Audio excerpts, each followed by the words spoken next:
የኢትዮጵያ ሕዝባዊ አብዮታዊ ፓርቲ ኢህአፓ እየተዘጋጀ የሚቀርብ ፍኖተ ዲሞክራሲ የኢትዮጵያ አንድነት ድምጽ ነው። ጤናስልኝ እንደምን አመሻችሁ አድማጮቻችን። ዛሬ ረቡዕ መስከረም 21 ቀን 2018 ዓ.ም ነው። የደምቢ ዶሎ ዩኒቨርሲቲ ተማሪዎች የነበሩትና በአክራሪ የኦሮሞ አሸባሪዎች የታገቱት ተማሪዎች ጉዳይ እስካሁን እልባትን አላገኘም።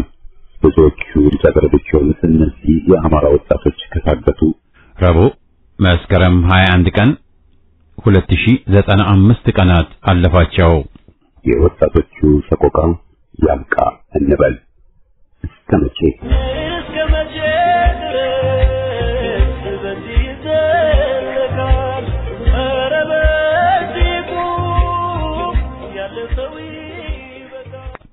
ከ1950ዎቹ መጨረሻ እስከ 1970ዎቹ መጀመሪያ የዘለቀው ያ ጀግና ትውልድ ትግልን፣ መስዋዕትነትንና ዓለም አቀፋዊነትን ወዘተ አስተምሮ ያለፈ ሕያው ትውልድ ነው። ከ1928 እስከ 1933 ዓመተ ምህረት የጣሊያን ፋሽስቶችን ተዋግቶ ድል የነሳው ጀግና ትውልድ የመኖሩን ያህል በተለያዩ ምክንያቶች ለጣሊያን ያደሩ ባንዳዎች ቁጥርም እጅግ የበዛ ነበር። እስካሁን ድረስም ድል የራቀን ለገዢዎች የሚጎነበሱ ከሃዲዎች በመብዛታቸው ነው። ከ1930ዎቹ እስከ አሁን ያለውን ትግል ተመሳሳይ የሚያደርገውም ለጀግኖቻችን ያለን አመለካከት የተንሸዋረረ መሆኑ ነው። በላይ ዘለቀንና መንግስቱ ንዋይን የሚያደንቁ የዛን ትውልድ የኢህአፓ ጀግኖችን የሚያወግዙ ተላላዮች የሚያደርጉትን አያውቁምና ይቅርታ ይደረግላቸው የሚባሉ አይደሉም። ትውልድን መውቀስ ራስን መክሰስ ነው በሚል ርዕስ ተዋናይ የላኩልንን ትንታኔ አቅርበን ዝግጅታችን ይጠናቀቃል። በቅድሚያ ግን ዜናና ከዝግጅት ክፍላችን የቀረበውን ሀተታ እናሰማለን። ዘመቻ አርበኛ አደማሊ ተጠናክሮ ቀጥሏል። 7ኛ ቀኑን በያዘ ዘመቻም አርበኛ አደማሊ ዛሬ በድል ቀጥሎ ውሎ በርካታ ጠላት የነፍስ ወከፍና የቡድን መሳሪያ ገቢ ተደርጓል። በዚህ ተጋድሎ በጣም ሰፊ የሚባል ቀጠናን በመቆጣጠር ለደሴና ኮምቦልቻ ወሳኝና ስትራቴጂክ ቦታዎች እንዲያዙ ተደርጓል። ምስሮቹ በተጋድሎ ከ15 በላይ ምርኮ፣ ከ19 በላይ ቁስለኛና 13 ሞት፣ ከዚህም በተጨማሪ 2 ብሬን፣ ከ30 በላይ ክላሽ ከነሙሉ ትጥቃቸው፣ 2 40 ጉራሽ መትረጊስ፣ 6 ሱዙኪ፣ 2 ሰሜን ክላሽና በርካታ የብሬንና የክላሽ ተተኳሽ፣ ብዙ ወታደርና ደረቅ ሬሽን በመማረክ ሰንታን ከነዋና ከተማዋ በፋኖ ቁጥጥር ስር አስገብተዋል። እንደ ክፍለ ጦሩ የህዝብ ግንኙነት ኃላፊ ሳቀረሙ መረጃ ከሆነ ክፍለ ጦሩ የተቆጣጠራቸው ከተማ ከማረጋጋት ከጎን ለጎን ሌላ ግዳጅ እየተዘጋጁ እንደሆነም ጠቁመዋል። ወደ ጎጃም የመከላከያ ኃይል በሰፊው እየገባ መሆኑ ተጠቆመ። ብዛት ያለው አጥፍቶ ጠፊ ትናንሽ ድሮኖች ወደ ባህር ዳር እየገቡ ሲሆን ይህንን ኦፕሬሽን ጀነራል አበባው ነው የሚመራውም ተብሏል። የድሮን አስተኳሽ ተንቀሳቃሽ ዲቫይሶች ጎጃም ውስጥ ገብተው ስምሪት እየተጠባበቁ መሆኑም ታውቋል። ፋኖዎች በሚንቀሳቀሱበት አካባቢ ከቦታው መረጃ ለመከላከያ የሚያደርሱ ኢንፎርሜሽን በበቂ ሁኔታ ተዘጋጅቷል። ይህ ያሁኑ ከዚህ ቀደም ከነበረው በአይነቱ የተለየ ነው ሲሉ የውስጥ መረጃ ምንጮች ጠቁመዋል። እንደ ቅጥረኛው አብይ አህመድ የመጨረሻው የጣይሞት ሙከራ በሀገሪቱ ያለውን እግረኛ ሙሉ በሙሉ አየር ኃይል ሙሉ በሙሉ መካናይዝድና ሌሎችንም በማስገባት ውጊያ ለመክፈት ተዘጋጅቷል። በአሁኑ እቅድ ህዝብን ምታ፣ ግደል፣ ዝረት የሚል ቀጥታ ትምህርት ተሰጥቷል። እኛም እየጠበቅነው ነው ሲሉ ፋኖች ጠቁመዋል። ተጨማሪ ሰራዊት፣ ተጨማሪ መሳሪያ፣ ተጨማሪ ሎጂስቲክስ በርከት ያለ መሳሪያ ይዞ እየገባ መሆኑ የተገለጸ ሲሆን መለያ አማራ ፋኖ አዲሱን እና የመጨረሻ የሆነውን የአገዛዝን ወረራ ለመመከትና አከርካሪውን ሰብሮ 4 ኪሎ ለመግባት እንድትዘጋጅ የሚል ጥሪ ከፋኖ አመራሮች ቀርቧል። አንድነት ምርጫ ሳይሆን ግዴታ ነው ሲሉ የፋኖ አንቂዎች ገለጹ። የምስራቅ ወለጋ ዞን ጊዳያና ወረዳ ፋኖዎች ልዩነታቸውን ፈተው አንድ ሆነው ለመታገል ከስምምነት ላይ መድረሳቸውን ተከትሎ የወረዳው አመራሮች ጭንቅ ውስጥ ገብተዋል። ከአንገርጉትን ከተማ ወደ ቱሉና እንዲሁም ከአንገርጉትን ከተማ ወደ አንዶዴ አሌ የሚወስዱ መንገዶች ከዛሬ ጧት ጀምሮ ሙሉ በሙሉ ተዘግተዋል። ከ14 በላይ የጊዳያና ወረዳ ሚሊሾች ትጥቅ ተቀምጠዋል። የቀሩት ደግሞ ተሸብረዋል። በተያያዘ ዜና ዛሬ በጧቱ ጌታ የተባለ ያገዛዙ ቀንደኛ ተላላኪ የቀበሌ ሊቀመንበር በጊዳያና ፋኖዎች ቁጥጥር ስር ውሏል። አንድነት እንደ ወለጋ ብቻም ሳይሆን እንደ አማራ ግዴታ ነው የተባለ ሲሆን ለአንድነት ሁሉም የድርሻውን እንዲወጣ ጥሪ ቀርቧል። ለመላው አማራ ወጣቶች ኑ የተማረከውን የጦር መሳሪያ ታጠቁ የሚል ጥሪ ከቤተ አማራ ቀረበ። ለአማራ ወጣቶችና የአማራን ህልውና ትግል የምትደግፉ ኢትዮጵያውያን በሙሉ የአማራ ፋኖ ብሔራዊ ኃይል ምስራቅ አማራ ቀጠና ሚሊክስ በተቆጣጠራቸው ቀጠናዎች አዲስ ምልምል የፋኖ ሰራዊትን ማሰልጠን እንደሚፈልግ ተገልጿል። በዚህ መሰረት ነፃ በወጡ ከተሞችና የገጠር ቀበሌዎች እንዲሁም ነፃ ባልወጡ በተለያየ አካባቢ የሚገኙ ወጣቶች የአማራ ህዝብ የህልውና ትግልን ለአንዴና ለመጨረሻ በድል ለማጠናቀቅ በሚደረገው ርብርብ አማራዊ ግዴታችሁን እንድትወጡ እያሳሰብን በሚከተሉት መመሪያ መስፈርቶች መሰረት ከመስከረም 19 2018 ዓ.ም ጀምሮ ነፃ በወጡ ቀጠናዎች በሚገኙ ቢሮዎቻችን በአካል እየመጣችሁ እንድትመዘገቡ በማለት መረጃውን ከሁለት ቀን በፊት አጋርተውናል። የአማራ ፋኖ ብሔራዊ ኃይል ምስራቅ አማራ ቀጠና ሚሊክስ በተቆጣጠረባቸው ቀጠናዎች አዲስ ምልምል የፋኖ ሰራዊት መመልመያ መስፈርቶችም ይፋ ሆነዋል። እነዚህም ብዛታቸው 12 ሲሆን በ12ቱ የመመልመያ መስፈርቶች መሰረት ሁሉም እየተጣራ እንደሚገባና ከበቂ በላይ ምርኮ የተደረገ ትጥቅ ስላለ ይህንን ትጥቅ ይዘው ወደ ትግል መቀላቀል እንዳለባቸው ማስረት ሰጥቷል። ከዚህ በተጨማሪም ከዚህ በፊት በሰሜኑ ጦርነት በፋኖነት የሰለጠነች በከተቱ ወደ ማሰልጠኛ ተቋም እንድትገቡና አማራዊ ግዴታችሁን እንድትወጡ እናሳስባለን የተባለ ሲሆን ይህንን ሳትወጡ ብትቀሩ ለአማራ ህዝብ ጥቁር ታሪክ ጥላችሁ እንዳታልፉ ታሪካዊ ጥሪ ተደርጎላችኋል በማለት የአማራ ፋኖ ብሔራዊ ኃይል ምስራቅ አማራ ቀጠና ሚሊክስ ስልጠና መምሪያ ኃላፊው መልእክቱን ቋጭተዋል። የኢትዮጵያ ኦርቶዶክስ ተዋሕዶ ቤተክርስቲያን ስራ አስኪያጁ ቤተክርስቲያንን መምራት የማይችልበት በርካታ ምክንያቶች አሉ ሲሉ ምዕመናኑ ወቀሱ። ይህ የቤተክርስቲያኗ መሪ ነኝ ባይ ከመስቀል ደመራ ጋር በተያያዘና ያለውን ከጀርባ ቋንቋ መሰረት ያደረገና ያገዛዙ ጣልቃ ገብነት እንዳለውና ምርጫው የቤተክርስቲያኗ ሳይሆን የፖለቲካ መሆኑን ብዙ ጊዜ ሲነሳና ሲወሳ ሰምቷል። በተለይ አቡነ ሳይሮስ ቤተክርስቲያን መምራት የማይችልበት ምክንያት ተብሎ የተቀመጡ ከምዕመናን የተቀበልናቸው አስተያየቶች እንደሚያመላክቱት ኦርቶዶክሳዊ አባትነት ጸጋ የለውም፣ በአዲስ አበባ ኦርቶዶክሳውያን እንዲገደሉ ትልቅ ምክንያት ሆኗል ሲሉም ከሰዋል። በእምነታቸው ሳይሆን በብሔራቸው የሚተማመኑ ስለሆነ አቡነ ሳይሮስ ቅዱስ ቤተክርስቲያንን መምራት አይችሉም የሚል ተቃውሞም ይደመጣል። ቅዱስ ሲኖዶስን ለሁለት ለመክፈል አበክሮ የሰራ ነው። በተግባርም አዲስ ሲኖዶስ መስርቷል። ቅዱስ ሲኖዶስን የከፈለው ይህ አቡነ ሳይሮስ ነው። ቅዱስ ቤተክርስቲያን ጥቁር ማቅ እንድትለብስ ያደረገ ሲሆን ክህነቱ ከዲቁና ጀምሮ እስከ ጵጵስና ያለው መነሳት እንዳለበት በውግዘት ጭምር የተላለፈ ሲሆን ይህ ውግዘቱና ግዝቱ ሳይነሳለት እንዴት የቤተክርስቲያን ስራ አስኪያጅ ሆነ ለሚለው ጥያቄ ቤተ ክህነት መልስ የላትም ብለዋል። ቅዱስ ቤተክርስቲያን ጥቁር ማቅ የለበሰችበት ምክንያት እነዚህ አካላት ሲሆኑ ወደ ስልጣን በመምጣት ስራ አስኪያጅና ጸሐፊ አድርገው መሾማቸው ለምዕመናን አንገት አስደፍቷል። አመለካከታቸው መንፈሳዊ ሳይሆን ፖለቲካዊ የሆነ የቅዱስ ቤተክርስቲያን ሳይሆን የፖለቲካ ተሿሚ የሆኑ አባት ናቸው የተባለ ሲሆን ዘረኝነትና ፖለቲካን ቅዱስ ቤተክርስቲያን ውስጥ የከተቱ አቡነ ሳይሮስ በፍጹም ቅዱስ ቤተክርስቲያን መምራት የሚያስችል የሞራል ልዕልና የላቸውም ተብሏል። ሌላ አስተያየት ሰጪዎች እንደገለጹት ትክክል አባት መሆን አይችሉም። እሳቸው ብቻ ሳይሆኑ ብዙ የሐሰት አባቶች እየተሰገሰጉበት ወይም የሞሉበት ሲኖዶስ ሲሆን ያው እግዚአብሔር በሚያውቀው እኛ እነሱን የሚያደርጉትንና የሚፈጽሙትን መልካም ያልሆነ ተግባር ወይም ክፉ ሐሳብ መቀበል ወይም መተቸት አንችልም። እነሱ ከኛ ወገን ሳይሆኑ ከርኩስ መንፈሱ ጋር ያሉ ናቸው ወይም እሱን የሚከተሉ ሲሆኑ ፖለቲካ ሙሉ በሙሉ የሚያራምዱ ቋንቋ መሰረት ያደረገ እስከ መገንጠል የሚለውን የሚያቀነቅኑ አካላት ናቸው። የሐሰት መሪዎች ደግሞ መውደቃቸው መዋረዳቸው አይቀርም። በትዕግስት እንጠብቅ። እስከዚያው ስጋዊ ፍላጎታቸውን ያሟሉ፣ ይሽቀርቀሩ፣ ይደሰቱ፣ ይብሉና ይጠጡ የተነሱበት ብዙ ችግር የፈጠሩበት ምክንያት ለዚህ ስለሆነ ነው ሲል አስተያየቱን ሰጥቶናል።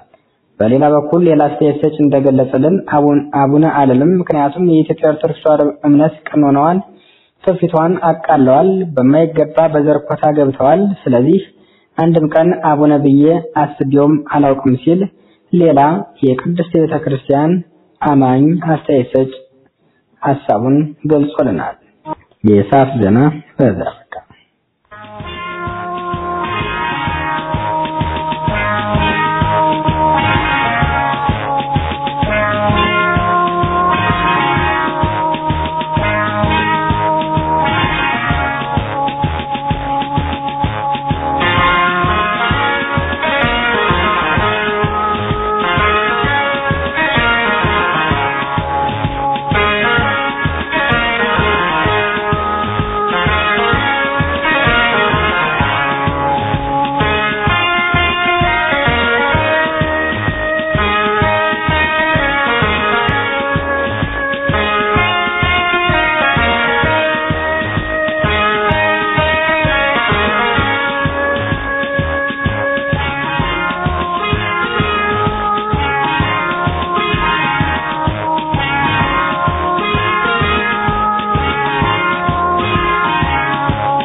የግፈኞች መጨረሻ አስከፊ ውድቀት ነው።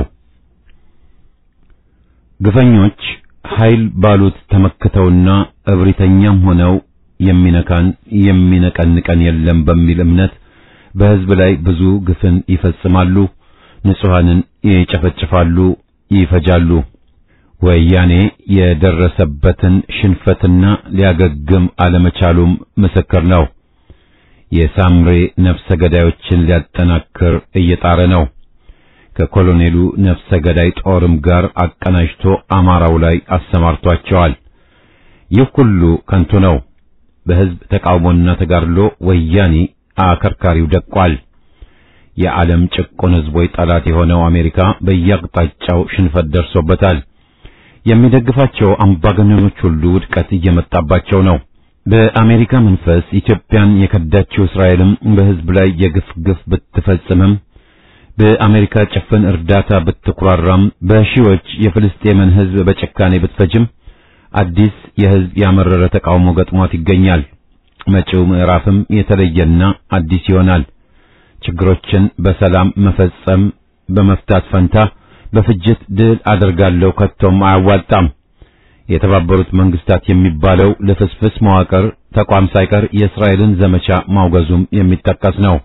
ከእስራኤል ተመልሶ ፋኖን ደግፎ ሲዋጋ የተሰዋውን ቤተ እስራኤል ዜጋ ስናደንቅና አርአያ ሁን ስንለው ታጥቀው ፍልስጤሞችን ጭቁኖችን የሚወጉትን ግን ከመሰል ድርጊት ተቆጠቡ፣ ውጊያ ካላችሁ ኢትዮጵያ ተመልሳችሁ ዘረኞችን ከህዝብ ጎን ሆናችሁ አጥቁ እንላቸዋለን። ለችግሩ ጎን ለጎን የፍልስጤምና እስራኤል መንግስቶች በሰላም ይኑሩ የሚለውን መፍትሄ ተቀብለን ማለት ነው። ዘረኛው የኦሮሞማ ፋሽስታዊ አገዛዝ የመጨረሻ ሽንፈትን እስኪቀበል ድረስ ህዝብን አማራውን መፍጀት የሚያቆም አይደለም። ወታደር ወደ ሰሜን ማጓጓዙን ቀጥሏል። የለመደባቸው በአሁኑ ጊዜ እንደ ግሪኩ እስክንድር ታላቁ ብለው እየጠሩት ያሉት ፋኖ መሪ በሉኝ ባዩ ግለሰብ ከሰሞኑ ሲናገር የፋኖ ኃይል አንድ ሊሆን እንዳልቻለ አጋልጧል። ሌሎች ዋሾች ግን እስራኤል ለፋኖ የመሳሪያ እርዳታ ሰጥታለች ብለው ሊያሳምኑ ሊደልሉን ይጥራሉ። ውሸት። እስራኤል እንደ መንግስት የኮሎኔሉ ደጋፊ ናት።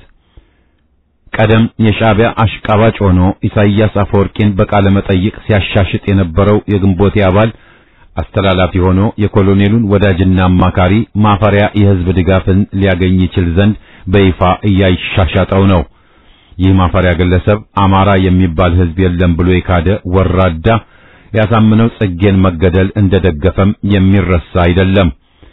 የኮሎኔሉን ክፋት ከመጀመሪያው ሊረዱ የቻሉት የሱ አይነት ክፉዎች ናቸው አለ እንጂ አሽቃባጩና አማካሪው ሆኜና አስከፊ ክህደት ፈጽም ያለው ሲል አልተደመጠም። ኮሎኔሉን ከዳው የሚለውም ሐሰት ነው።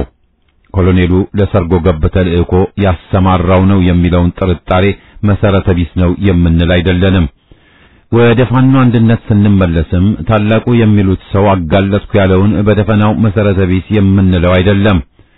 የፋኖ ሹሞች ነን እያሉ ከየቦታው የሚጮሁት ግለሰቦች በማንኛውም ስሌት የፋኖ መሪዎች ሊሆኑ የሚችሉና የሚገባቸው አይደሉም። ሴት ደፋሪዎች፣ ገንዘብ መንታፊዎች እርምት ያሻቸዋል። በትንሹ ኮሎኔሉ ወጣት ኦሮሞዎችን ሳይቀር ማግዶ ህዝብን በገፍ ፈጅቶ በስልጣን ሊቆይ ይፈልጋል። ያንጎል በሽታውም ስለበዛበት ቅን ደግ ያስባል ማለት አይቻልም። ዲስኩሩ ይበልጥ የተዛባ የሆነም ብሶበታል። ስለዚህ ክፉውን መጠበቅን የመጨረሻ ምቱን ፈጣን ማድረጉ ይመከራል። ጊዜ መስጠቱ ጎጂ ነው።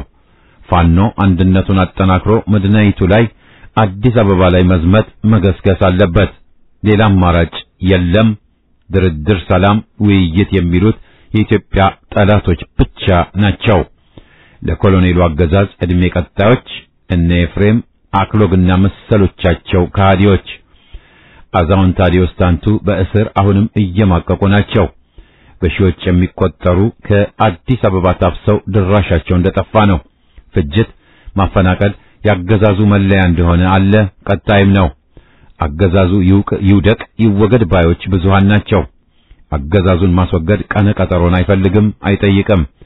በተገቢው የጦርነት ስልት ተጠቅሞ የፋሽስት ኦሮሞዎችን አገዛዝ መጣል አለብን። የሽግግር መንግስት አሁኑኑ የባጀ መፈክራችን መጮህ አለበት። በድል መመስረት አለበት። ሌላ መልእክት ሊኖረን አይችልም። ወያኔና አገዛዙ ገጥመው አፋሩን፣ አማራውን እየወጉ ናቸው። መከላከያ ጦር ተብየውን ሳምሬ ሳይቀር የፋሽስት ዘረኛ መንጋ ተደባልቆታል። ጸረ ህዝብ አሜሪካና ምዕራባውያን አሁንም ዘረኞቹን ደጋፊና ጸረ አማራ፣ ጸረ ኢትዮጵያ ኃይሎች ናቸው። ዘረኛው የኦሮሞ ፋሽስቶች አገዛዝ ካልተሸነፈ ከእኩይ ተግባሩ የሚታቀብ አይደለም። ሁሉም የፖለቲካ እስረኞች በአስቸኳይ ይፈቱ። ኢትዮጵያ ከዘረኞች አገዛዝ ነጻ ትሆን። በትግላችን አሸናፊ እንሆናለን።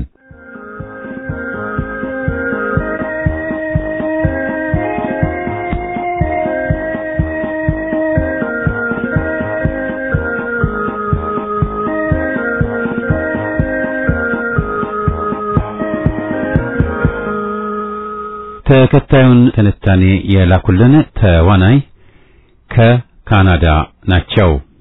ትውልድን መውቀስ ራስን መክሰስ ነው። በአገራችን የታሪክ ጉዞ በየዘመኑ ከሚከሰቱ ፈተናዎች በአሸናፊነት ለማለፍ ትውልድ እየታገለ እያንዳንዱን በድል አድራጊነት ሲያልፋቸው፣ አንዳንድ ጉዳዮች ደግሞ ለቀጣይ ትውልድ ሲተላለፉ ኑረዋል። ከእነዚህ ፈተናዎች 1960ዎቹን ትውልድ ገጥመውት የነበሩ አገራዊ፣ አህጉራዊና ዓለም አቀፋዊ ፈተናዎች ምን መልክ ነበራቸው? እነዚህ ፈተናዎች እንዴትና በምን ስልት ትግል ገጠማቸው? ውጤቱስ ምን ነበር? ምን ልምድ ተወሰደ? ካለፈው ለመጪው ያበረከተው አስተዋጽኦስ መመርመርና አዲሱ ትውልድ እውነታውን እንዲረዳ ማድረግ በዘመኑ የነበሩ ሁሉ ምስክርነታቸው ይጠበቃል። የ1960 ዓመተ ምህረት ወጣቶች ያሁኑ ጎምቱ ሽማግሌዎች ናቸው። የዚህ ጽሑፍ ዓላማም ከዛሬ 50 ዓመታት በፊት በወጣትነት እርምጃ ህብረተሰቡን፣ ትውልዱን የመታው እንቅፋት ያሁኑን አዲሱን ትውልድ ድጋሚ እንዳይመታው ለመጠቆም ነው። በወጣትነት የሚታሰብና በጎልማሳነት እንዲሁም በአረጋዊነት ዘመን ያሉ እሳቤዎችና የመፍትሄ እይታዎች የተለያዩ ናቸው። ሁሉም በዘመኑ የደረሰበት እድገት ደረጃ ቢለያይም አረጋውያን እንደሚያቸው ብዛት ሁሉ የልምድ የመረጃና የተመክሮ ብዛትም አላቸው። በዚህ ልምድና ተመክሮ በመነሳት የዚያን ትውልድ ተጋድሎና ራዕይ በወቅቱ ሚዛን መዝኖ ትክክለኛ መረጃ ማስተላለፍ በማስፈለጉ ነው።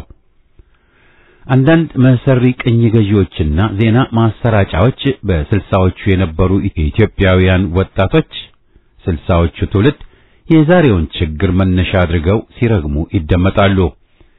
ይህንን ትውልድ ለመርገም ከመነሳታችን በፊት በዘመኑ የነበሩ ፈተናዎችና የችግሩ ምንጭ እነማን እንደሆኑ፣ እንዲሁም በእኛ ስቃይና መከራ የሚያተርፉ አዛኝ ቅቤ አንጓች እንሽላሊቶችን መለየት ያስፈልጋል። ያንን ትውልድ ለማስረገምና በወቅቱ ተነስተው የነበሩ መሰረታዊ የመብት ጥያቄዎችና እስካሁንም ያልተመለሱ በመሆናቸው የቀድሞ ቅኝ ገዢዎች ያሁኑ የጃዙር ቅኝ አገዛዝ ርዕዮት አራማጆች አዲሱ ትውልድ ያለፈውን እንዲረግም እንዲሁም አባቶቹ ምንም ታሪክ እንደሌላቸው በማስተማር ራሱን ዝቅ አድርጎ እነርሱን ከፍ አድርጎ እንዲመለከት ባመቻቹለት ስልታዊ ፕሮፓጋንዳ የስነ ልቡና ሰለባ ማድረግ ነው። ለመሆኑ የስልሳዎቹ ፖለቲካዊ፣ ኢኮኖሚያዊ፣ ማህበራዊና ባህላዊ ወታደራዊ ሁኔታዎች ምን ነበሩ? የሀገራችን ፖለቲካ በተቃርኖ የተሞላ ነበር። በጭሰኛና ባለርስት መካከል ያለው ግንኙነት እጅግ የከፋ ከመሆን አልፎ ባላባቱ ከባለ ሀብትነት አልፎ ወደ መለኮታዊነት የተለወጠ ሲሆን የፋብሪካ ባለቤቶችም እንዲሁ ሰራተኛውን እጅግ የከፋ ብዝበዛና መብት ረገጣ ይፈጽምበት ነበር። በዚህ ላይ በዛን ወቅት የተከሰተው ድርቅ፣ የነዳጅ ዋጋ፣ በዓለም አቀፍ ጭማሪ ያስከተለው ኑሮ ውድነት፣ በሰራዊቱ ውስጥም የጦሩ የበላይ ሹማምንት ተራ ወታደሩን እንደ ግል አሽከር በመቁጠር ይፈጽሙበት የነበረው ግፍ፣ ገበሬው በርስት ክርክር የተነሳ እድሜ ልኩን ከወረዳ አውራጃና ጠቅላይ ግዛት መንከራተትና የፍትህ መጓደል ወዘተ ህዝቡን አስመርሮት ስለነበር በዘመኑ የነበረው ወጣት የተማረው የህብረተሰብ ክፍል ይህን በቅርብ ስለተረዳ መሬት ላራሹ ድሃው ይማር፣ የፖለቲካ ፓርቲ ይቋቋም፣ የሰራተኞች የደሞዝ ጭማሪና የመብት ጥያቄ እንዲሁም ለዘመናት ተጠራቅመው የነበሩ የህዝብ ጥያቄዎችና ችግሮች በአንድ ጊዜ የመጋፈጥ ሁኔታዎች ተፈጠሩ። ከሀገሪቱ ችግር አንዱ ኤርትራ ውስጥ በባዕዳን ኃይላት ግፊት የሚቀነቀን የግልጠላ ፖለቲካ የአረብ መንግስታት እየኮተኮተ ስለነበር የወቅቱን ሁኔታ ውጥረቱን አባብሶት ነበር። የአሜሪካ ጦር ሰፈር ኢትዮጵያ ኤርትራ ውስጥ መገኘት የሶሻሊስቱን ጎራ ድጋፍ ከማሳጣትም አልፎ ስጋት ውስጥ እንድንቆይና አሜሪካም ለኢትዮጵያ ትሰጥ የነበረውን ወታደራዊ ድጋፍ አሻፈረኝ ማለት ሌላው ያልተጠበቀ ዱብዳ ሲሆን ሶቪየት ህብረት ለሶማሊያ ከፍተኛ ወታደራዊ መሳሪያና ስልጠናም እንዲሁም በኢኮኖሚ ነጻ እርዳታ በመስጠት ሶማሊያ ለወረራ አቆብቁባ በተጠንቀቅ ላይ ነበረች። በመካከለኛው ምስራቅ የአረብ እስራኤል ችግር ኢትዮጵያን በእስራኤል አጋርነት የሚመለከቷት ሶሪያ፣ ግብጽ፣ ኢራን፣ ፓኪስታን እናም በዚያ አመለካከት የተለከፉ ሀገራትም ከፍተኛ ጸረ ኢትዮጵያ ዲፕሎማሲያዊ ዘመቻ ከፍተው የኤርትራ ተገንጣይና ሶማሌን ጦር አሰልጥነው ሁለንተናዊ ድጋፍ በመስጠት በሱዳን በኩል እያስገቡ ጥቃት እያደረሱ ነበር። በወቅቱ የነበረው የዘውድ መንግስት ለአፍሪካ አንድነት ድርጅት መስረታና ገና ነጻ ላልወጡ ሀገራት የሚደረገውን የነጻነት ትግል እገዛና የሞራል ድጋፍ አይዟችሁ ባይነት የአውሮፓን ቅኝ ገዢዎችና የአሜሪካን መንግስት ደስ ያላሰኘ በመሆኑ ሀገሪቷ በሁሉም አቅጣጫ የፖለቲካ ውጋት ቀስፎ ይዟት ነበር። ለተጠቀሱት ችግሮች ሁሉ መፍትሄው ከአንድ የዘውድ ስርዓት ቁንጮ የሚፈስ በመሆኑ የነበረውን ፓርላማ የባላባቶች ስብስብ ችግሩን በጥልቅ መርምሮ የተሻለ መርህ ለመፍጠር መደባዊና ባህላዊ ሁኔታዎች አስረው ስለያዙት በተለይ ለመሬት ይዞታ መሻሻል ምንም ፍንጭ ባለመስጠቱ ችግሩን ዘላለማዊና አይነኬ በመሆኑ ወጣቱን ለለውጥ ዋናው ገፊ ምክንያት ሆኖ ቀረበ። ይህ ሁሉ ችግር በተንሰራፋበት አገር የተሻለ አስተዳደር መንግስታዊ አመራሩን ለመለወጥ ወይም ለማሻሻል የሚችል ፖለቲካዊም ሆነ በሌላ መልክ የተደራጀ ፓርቲም ሆነ ተቋም አለመኖሩ ወደ ለውጥ የሚደረገውን ጉዞ አጨልሞት ነበር። በወቅቱ ነጻ የወጡ የአፍሪካ ሀገራት እንኳ በተለያዩ ርዕዮተ ዓለም የተደራጁ የፖለቲካ ፓርቲዎች ዘመኑን ባወጀ ስርዓተ ፖለቲካ በፓርላሜንታዊ አሰራር ወደ ስልጣን ለመውጣት የሚደረገውን ሙከራ በመመልከት የኛ ሀገር ግን በተፈጥሮ እንደቆመ ተራራ የማይነቃነቅ በመሆኑ በወጣቱና ምሁራኑ ቁጭት አሳደረበት። የስልሳዎቹ ትውልድ በፊት የነበረ አባቶች ገጥሟቸው ከነበረው ፈተና ፋሽስት ኢጣሊያ የአድዋ ሽንፈቱን ለመበቀል ለ40 ዓመታት ሁለንተናዊ ዝግጅት አድርጋ በአውሮፓውያን ድጋፍና ትብብር ያደረገችውን ወረራ ለመቀልበስ ያደረገው ፍልሚያ እንዲሁም ከድል በኋላ ኢትዮጵያ በድሉ ተጠቃሚ እንዳትሆን ባደረገችው ተጽዕኖ የተማረረው መንግስት ከእንግሊዝ ጥገኝነት ወደ አሜሪካ ፊት ማዞር ያስከተለው ችግር እንዳለ ሆኖ ኢትዮጵያ ከምስራቁ ዓለም የነበራት ኢኮኖሚያዊና ዲፕሎማሲያዊ ግንኙነት በዓለም አቀፋዊ ፖለቲካ መድረክ ጥሩ እይታ ቢፈጥርላትም የቀዝቃዛው ዓለም ጦርነት ሰለባ ከመሆን አላዳናትም። ከላይ የተጠቀሱት የፖለቲካ፣ የኢኮኖሚ፣ ወታደራዊ እንዲሁም ሌሎች ተዛማች ችግሮች የስልሳዎቹ ትውልድ የፈጠራቸው ሳይሆኑ አንዳንዶች ተፈጥሯዊ፣ አንዳንዶቹ በቅኝ ገዢዎች የተፈጠሩ ከትውልድ ትውልድ ሲተላለፉ የኖሩ አሁንም ያሉ ወደፊትም የሚኖሩና ቀጣይነት ያላቸው ያልተፈቱ ችግሮች ናቸው። የኛ ብቻ ሳይሆን አገራዊ፣ ዓለም አቀፋዊና አህጉር አቀፍ ሆነው ቀጥለዋል። ከዚሁ ጋር በወቅቱ የነበረው ሕዝብ ስነ ልቦና የተማረ የሰለጠነ የሰው ኃይል በምን አይነት ሁኔታ የተገነባ እንደነበር መቃኘቱ ለፍርድ ስለሚያመች አንዳንድ ነገሮችን ልጥቀስ። ፋሽስት ኢጣሊያ በ5 ዓመት ቆይታ ከፈጸመችው አስከፊ ጭካኔ አንዱ የተማሩ ኢትዮጵያውያንን ሁሉ መፍጀት ነበር። የተረፉ እንኳ ቢኖሩ ተደብቀው ተሰደው ወይም በትግል ላይ የነበሩ ናቸው። ከዚያ መለስ በባንዳነት ለጣሊያን ያደሩ ናቸው። ትምህርት ቤቶች ያለ መምህር ቀርተዋል። የመንግስት መስሪያ ቤቶች ሰው አልባ ሆነዋል። ፋሽስት ኢጣሊያ ከሀገር ስትባረር የሚላስ የሚቀመስ እንኳ ያልነበረበት የሚለበስ ልብስ ጠፍቶ ዶንያ የተለበሰበት ዘመን እንደነበር ታሪክ ያስረዳናል። የኢትዮጵያ መንግስት ሲመለስ የመንግስት መስሪያ ቤቶች መልሶ ሊያደራጅ የተማረ የሰው ኃይል እጥረት ስለነበር ክፍተቱ የተሞላው በባንዶችና በውጭ አገር ዜጎች ነበር። ትምህርት ሚኒስቴር ከሰለባዎቹ ዋነኛው ነበር። አገሪቱን ለማቋቋም በተደረገው ዓለም አቀፍ ጥሪ ፈጣን ምላሽ የሰጡት ሚስዮናውያን ሲሆኑ ከነዚህም ውስጥ የስዊድን ሉተራውያን ትልቁን ድርሻ ይዘው ነበር። ከ1945 እስከ 1952 ከ700 በላይ ስዊድናዊ ሚስዮናውያን እንደነበሩ የኤምባሲ መረጃ ቋት ያስረዳ ነበር። ብዙዎች ስዊድናውያን በፍርድ ሚኒስቴር፣ አገር ግዛት ሚኒስቴር፣ ጤና ጥበቃ ሚኒስቴር፣ የትምህርት ሚኒስቴር፣ በፖሊስ፣ ግብር ዘበኛ፣ ቴሌኮሙኒኬሽን፣ በአየር ኃይል ሲሰሩ ብዙዎቹ ደግሞ በተለያዩ መስሪያ ቤቶችና ተቋማት ከከፍተኛ እስከ ዝቅተኛ ባለስልጣን አማካሪነት የሚሰሩ ነበሩ። በ1940ዎቹ መጀመሪያ ላይ ደግሞ እንግሊዞች ከስዊድኖች ላቅ ያለ ቁጥር እንደነበራቸው ጆን ሃዛዌ ስፔንሰር በጻፉት መጽሐፍ ገጽ 186 እስከ 187 ላይ ተገልጿል። የካናዳ ኢየሱሳውያንም ከፍተኛ አስተዋጽኦ እንዳደረጉ ታሪክ ያስታውሳቸዋል። በሁለተኛው የዓለም ጦርነት እጅግ ውድመት የደረሰባቸው አገራት ተቋቁመው ከነበሩበት በተሻለ ሁኔታ ላይ ሲገኙ አዳዲስ ነጻ የወጡ አገራት ከኢትዮጵያ የተሻለ እድገት ሲያሳዩ የኛ ሀገር ኢትዮጵያ የነበረችበት ሁኔታ ገና ዳዴ በማለት ላይ መሆን ወጣቱን ቢያስቆጣው የሚያስደንቅ አይሆንም። ኢትዮጵያ ከፋሽስት ኢጣሊያ ወረራ በኋላ ትምህርትን እንደገና እንደ አዲስ ነው የጀመረችው።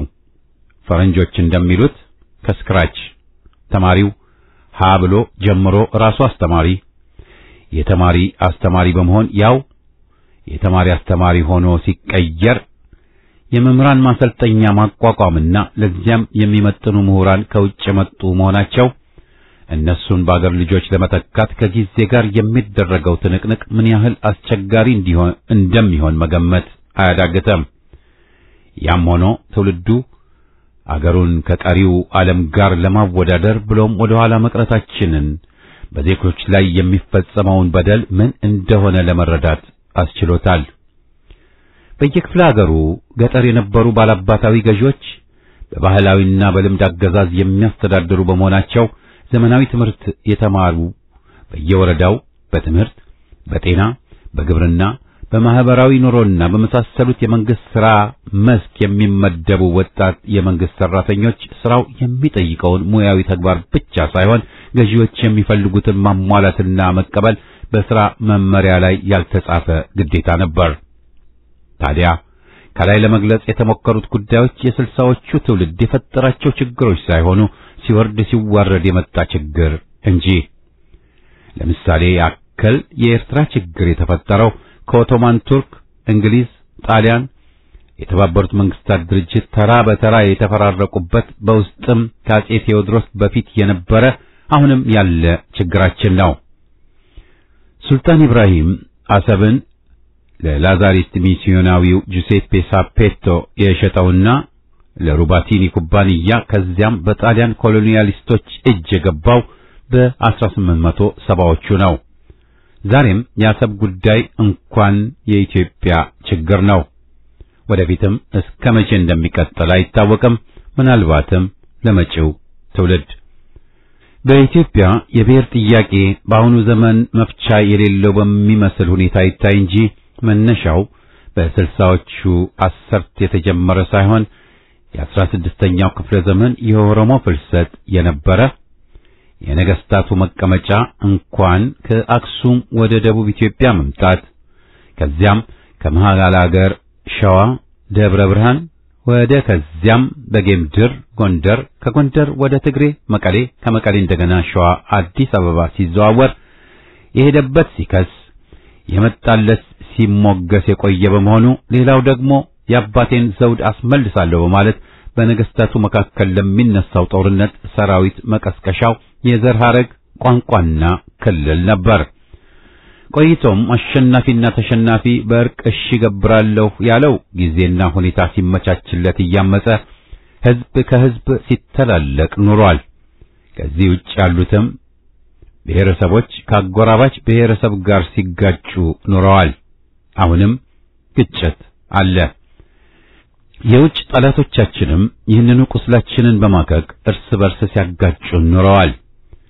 የኛ እርስ በርስ መገዳደል የኢትዮጵያ ግዛት የነበረችውን ኤርትራን አሳጥቶናል። ሌላውም እንዳይረጋጋ አሁንም ሌት ተቀን እየሰሩበት ነው። የሻዕቢያው መሪ እንኳን በአቅሙ የ100 ዓመት የቤት ሥራ ሰጥተናቸዋል ያለውን ያጤኗል። የቅኝ ገዢዎች እጀታ የሆነችው ህወሓትን በበኩሏ ወደ ስልጣን ስትመጣ ምርኮኞችን ሰብስባ ኦህዴድ ኦሮሞ፣ ደህዴድ ደቡብ ወዘተ ብላለች።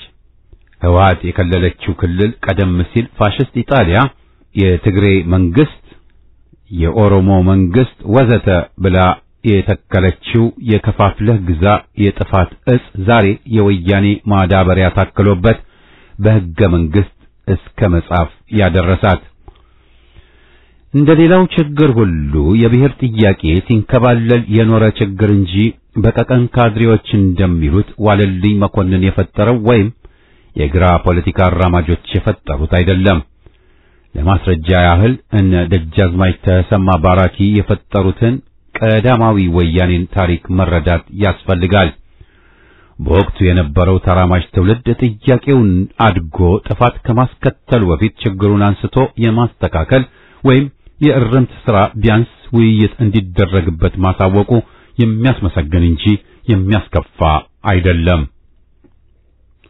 በ1966 ዓመተ ምህረት የኢትዮጵያ ሕዝባዊ አብዮት ሲፈነዳ በወቅቱ የነበረው ከፍተኛ ትምህርት ተቋማትና ከፍተኛ ሁለተኛ ደረጃ ተማሪዎችና መምህራን 60,000 የእድገት በህብረት ዘማቾች ወደ ገጠሪቱ የኢትዮጵያውያንን ከመሐይምነት ለማላቀቅ ያደረገው ተጋድሎ 2 ዓመት ያለምንም ደመወዝ ወይም ጥቅም አገርን ወገንን ብቻ ስንቅ አድርጎ በባብ የተነደፈው፣ በወባ የተለከፈው፣ በአውሬ የተበላው፣ በውሃ ሙላት የተወሰደው፣ በሽፍቶች የተገደለው፣ በእሳት የተቃጠሉ ወዘተ መስዋዕትነትን የተጋፈጠ ዜጋ ሽልማቱ ወቀሳ ነውን?